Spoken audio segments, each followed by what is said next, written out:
मैं नमाज कैसे पढ़ूं? तकबीर से सलाम तक नमाज का संपूर्ण तरीका। अल्लाहु अकबर, अल्लाहु अकबर, अशहदु अल्ला इलाहा इल्लल्लाह। नियत यानी दिल को उपस्थित रखना, ये नमाजी का पहला काम है और इसका स्थान दिल है।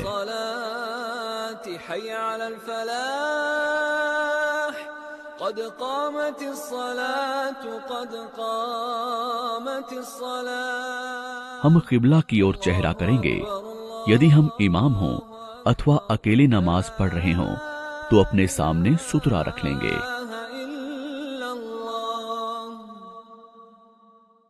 अल्लाह अकबर। ये तकबीर ए एहराम है। इसी के जरिए हम नमाज में प्रवेश करते हैं। इसे जबान से कहना जरूरी है।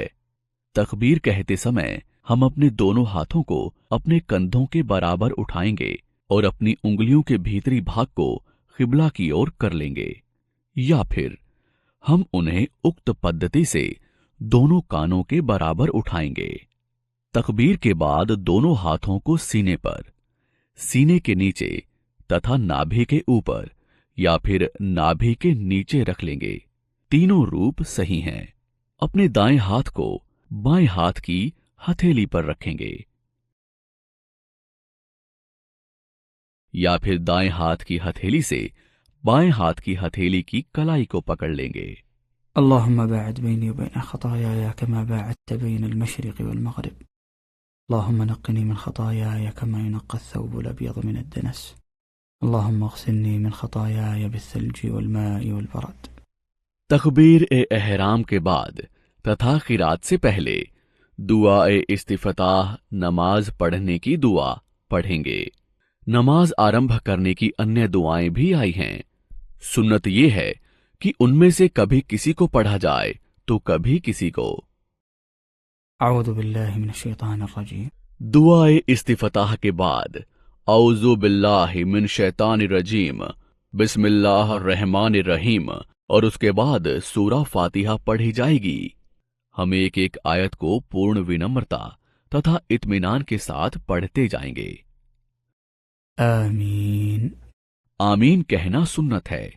आदमी चाहे इमाम हो या मुक्तदी हो या फिर अकेले नमाज पढ़ रहा हो, आमीन सूरा फातिहा की आयत नहीं बल्कि दुआ है और इसका अर्थ है ऐ अल्लाह ग्रहण कर ले। सूरा फातिहा के बाद हम कुरान का जितना भाग संभव हो पढ़ेंगे, चाहे पूरी सूरा हो या उसका कुछ भाग। तिलावत पूरी होने के बाद रुकू में जाने से पहले हम कुछ देर खामोश रहेंगे। अल्लाह अकबर। हम क़याम की अवस्था से रुकू में जाने की तकबीर कहेंगे। ये नमाज का दूसरा स्थान है जहां अल्लाह के नबी सल्लल्लाहु अलैहि वसल्लम अपने दोनों हाथों को उठाया करते थे। अतः इस अवसर पर दोनों हाथों को कंधों या कानों तक उठाना सुन्नत है। हम दोनों हथेलियों को घुटनों पर रखेंगे, अपनी उंगलियों को एक दूसरे से अलग रखेंगे और हथेलियों को घुटनों पर इस तरह मजबूती से रखेंगे जैसे उन्हें पकड़े हुए हों। हम इत्मीनान से रुकू करेंगे। इस अवस्था में अपने हाथों को अपने पहलुओं से अलग रखेंगे और किसी एक को मायल होकर यानी झुककर अपना गाल नहीं दिखाएंगे। पीठ कमाने की तरह ना होकर सीधी रहेगी और सर पीठ के बराबर रहेगा। हम सर को ना तो पीठ से ऊंचा रखेंगे और ना ही उससे नीचा। सुब्हान रब्बियल अज़ीम।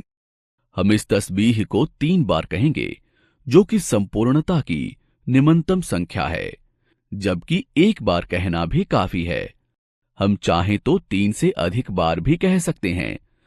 हम अल्लाह के नबी सल्लल्लाहु अलैहि वसल्लम से वर्णित अलग अलग तस्बीहों में से कभी एक को तो कभी दूसरी को पढ़ लिया करेंगे। रुकू में कहने के लिए कई अज़कार वर्णित हैं। समिअ अल्लाहु लिमन हमीदा। इसे हम रुकू में खड़े होते समय उस परिस्थिति में पढ़ेंगे जब हम अकेले नमाज पढ़ रहे हों या फिर हम में कोई इमाम हो। हम अपने दोनों हाथों को कंधों अथवा कानों तक उठाएंगे। ये तीसरा स्थान है जहां हम अपने हाथों को उठाते हैं। फिर हम सीधे खड़े हो जाएंगे और कहेंगे रब्बना वलकल हम्द। रुकू से उठने के बाद हम अपने हाथों को छोड़कर भी रख सकते हैं और उन्हें बांध भी सकते हैं। रुकू से उठने के बाद देर तक खड़े रहना और इत्मीनान से खड़े रहना सुन्नत है। अल्लाह अकबर। फिर हम क़याम से सजदे की तरफ जाने की तकबीर कहते हुए जमीन की तरफ झुकेंगे। अपने हाथों को घुटनों से पहले या घुटनों को हाथों से पहले रखेंगे। दोनों में वही करेंगे जो हमारे लिए आसान हो। अल्लाह के रसूल सल्लल्लाहु अलैहि वसल्लम की शिक्षा के अनुसार 7 अंगों पर सजदा करना वाजिब है। नाक के साथ पेशानी, दोनों हथेलियां, दोनों कदम और दोनों घुटने।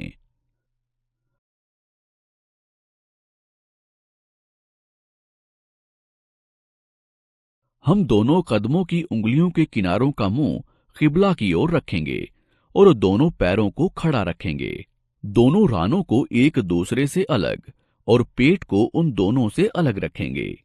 यदि हम जमात से नमाज ना पढ़ रहे हों और आसपास के लोगों को कष्ट देने का डर ना हो तो दोनों हाथों को जमीन से ऊंचा और पहलू से अलग रखें। दोनों हाथों की उंगलियों को आपस में मिलाकर किबला की ओर किनारा करके रखेंगे। दोनों हथेलियों को कंधों अथवा कानों के बराबर रखेंगे। सुब्हान रब्बियल आला। हम इस तस्बीह को 3 बार कहेंगे जो कि संपूर्णता की निम्नतम संख्या है, जबकि एक बार कहना भी काफी है। हम चाहें तो 3 से अधिक बार भी कह सकते हैं। हम अल्लाह के नबी सल्लल्लाहु अलैहि वसल्लम से वर्णित अलग अलग तस्बीहों में से कभी एक को तो कभी दूसरी को पढ़ लिया करेंगे और दुनिया तथा आखिरत की जो भलाइयां चाहेंगे मांगेंगे। अल्लाह के रसूल सल्लल्लाहु अलैहि वसल्लम ने फरमाया है, बंदा अपने रब से सबसे अधिक निकट उस समय होता है जब वो सजदे में होता है, अतः तुम उसमें खूब दुआएं किया करो। अल्लाह अकबर। तकबीर कहते हुए हम रुकू से सर उठाएंगे, बाएं पांव को बिछा देंगे और उस पर इत्मीनान से बैठ जाएंगे। दाएं पांव को खड़ा रखेंगे और उसकी उंगलियों को किबला की ओर मोड़ देंगे, या फिर दोनों कदमों को खड़ा रखेंगे और दोनों एड़ियों पर बैठ जाएंगे। दाईं हथेली को दाईं रान पर और बाईं हथेली को बाईं रान पर घुटने के निकट या घुटने पर रख देंगे। रब्बिग़फिरली। इस दुआ को दोनों सजदों के बीच इत्मीनान से बैठकर पढ़ेंगे। अल्लाह अकबर। तकबीर कहते हुए दूसरे सजदे के लिए झुकेंगे। दूसरे सजदे का तरीका और दुआएं पहले सजदे के समान ही हैं। अल्लाह अकबर। फिर हम दूसरी रकात उसी तरह अदा करेंगे जिस तरह पहली रकात अदा की थी। दोनों हाथों को बांधेंगे, सूरा फातिहा पढ़ेंगे तथा कुरान की कोई आयत अथवा कुछ आयतें पढ़ेंगे। फिर रुकू करेंगे, अल्लाह अकबर, और खड़े होंगे। समिअ अल्लाहु लिमन हमीदा। फिर सजदे के लिए जाएंगे। अल्लाह अकबर। 2 सजदे करेंगे, फिर तशहुद के लिए बैठेंगे। अल्लाह अकबर। अल्लाह अकबर। अल्लाह अकबर। दूसरी रकात पूरी करने के बाद तशहुद के लिए बैठना है। इस बैठक में बाएं पांव को बिछाकर बैठेंगे। बाएं पांव को बिछाकर बैठने की विधि से 2 रकात वाली नमाजों जैसे सुबह, जुमा और दोनों ईदों की नमाजों में बैठा जाता है। 3 तथा 4 रकात वाली नमाजों के पहले तशहुद में और 2 सजदों के बीच भी इसी तरह बैठा जाता है। जो भारी शरीर या पांव में कष्ट आदि के कारण बायां पांव बिछाकर ना बैठ सकता हो, वो जिस विधि से चाहे बैठ सकता है। तशहुद में हम बाएं हाथ को दाईं रान पर रखेंगे और शहादत की उंगली को छोड़ शेष उंगलियों से मुट्ठी बांधे रहेंगे तथा शहादत की उंगली से इशारा करते रहेंगे, या फिर अंगूठा तथा मध्यमा का घेरा बना लेंगे और शहादत की उंगली से इशारा करते रहेंगे। रही बात बाएं हाथ की, तो उसे या तो बाईं रान पर रख देंगे या उससे घुटनों को पकड़े रहेंगे। तशहुद की अवस्था में नजर को दाएं हाथ की शहादत की उंगली पर रखना मुस्तहब है।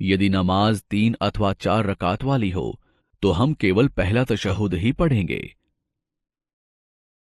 लेकिन यदि 2 रकात वाली हो, जैसे सुबह, जुमा अथवा दोनों ईदों की नमाजें, तो तशहुद को दारूद ए इब्राहिमी द्वारा पूरा करेंगे।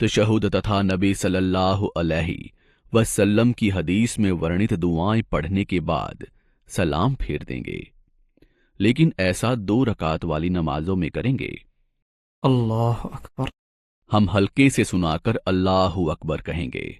लेकिन यदि नमाज 3 रकात वाली जैसे मगरिब या 4 रकात वाली जैसे जूहर, अस्त्र या ईशा की हो, तो तशहुद के बाद खड़े हो जाएंगे ताकि मगरिब पढ़ने की स्थिति में 1 रकात एवं जूहर, अस्त्र एवं ईशा पढ़ने की स्थिति में 2 रकात पढ़ सकें।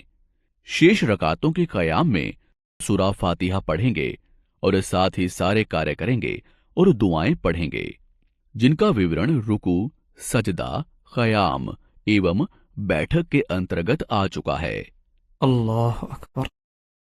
अल्लाह के नबी सल्लल्लाहु अलैहि वसल्लम 2 तशहुद वाली हर नमाज के अंतिम तशहुद में तवर्रुक करके बैठे थे। अतः केवल 3 तथा 4 रकात वाली नमाजों में अंतिम तशहुद में ही तवर्रुक की अवस्था में बैठा जाएगा। ज्ञात हो कि तवर्रुक के 1 से अधिक रूप हैं। उसका एक रूप है बाएं पांव को बिछाना, दाएं पांव को खड़ा करना, उन दोनों को दाएं जानिब से बाहर निकाल देना एवं दोनों चूतड़ों को धरती पर रखना, या फिर दोनों कदमों को बिछा देना और दोनों को दाएं जानिब से निकाल देना, या फिर दाएं पांव को बिछा देना और बाएं पांव को दाएं पांव की रान और पिंडली के बीच घुसा देना।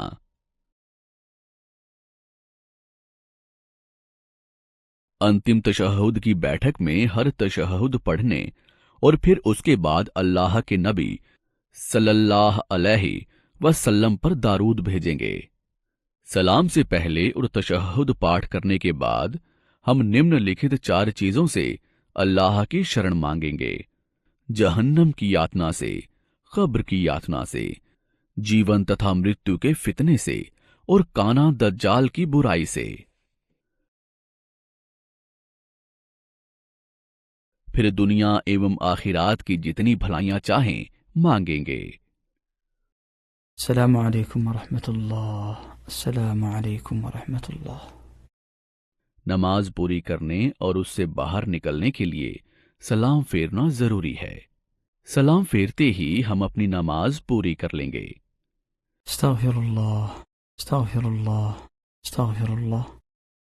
सुन्नत यह है कि नमाजी सलाम फेरने के बाद अल्लाह से 3 बार क्षमा मांगे और उसके बाद अल्लाह के रसूल सल्लल्लाहु अलैहि वसल्लम में वर्णित अज़गार के जरिए अल्लाह का स्मरण करे। अब हुरैरा रज़ियल्लाह अन्हु से वर्णित है, वो कहते हैं कि मैंने अल्लाह के रसूल सल्लल्लाहु अलैहि वसल्लम को कहते हुए सुना है, क़यामत के दिन इंसान के जिस अमल का हिसाब सबसे पहले होगा वो नमाज है। यदि नमाज ठीक रही तो वो कामयाब एवं सफल रहा, परंतु यदि नमाज ठीक नहीं रही तो वो नाकाम एवं असफल हो गया। इस हदीस को अबू दाऊद, तिर्मिज़ी और नसई ने रिवायत किया है।